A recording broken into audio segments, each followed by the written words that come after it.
Bakit may galit sa iyo kahit naman wala kang ginagawang masama sa iba? Bakit merong taong ayaw sa atin ngayong wala naman tayong kasalanan sa kanila? Ito po ang tandaan nyo. Kung wala kang kaaway, ibig sabihin, hindi ka pa ganon kahalaga. Kung walang natatakot sa iyo, ibig sabihin, hindi ka malakas at wala kang kapangyarihan. Amen? Kung hindi ka pinagchichismisan ng iba, ibig sabihin, hindi ka bukod tangi. Kung pinagchichismisan ka, ang ibig sabihin, gwapo ka at maganda ka kaysa sa kanila. Kung may nagbabato sa iyo, ibig sabihin, mabunga ang buhay mo.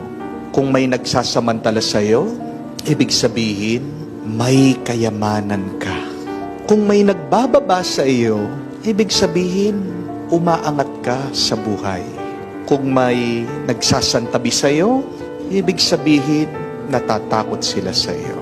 Kung sinisiraan ka ng iba, ibig sabihin, sikat ka. Kung minamaliit ka ng iba, ibig sabihin, nasasapawan mo sila. Hindi ka sisiraan ng isang tao kung sira ka na. Sinisiraan ka ng iba dahil may mabuti kang ginagawa. Kapag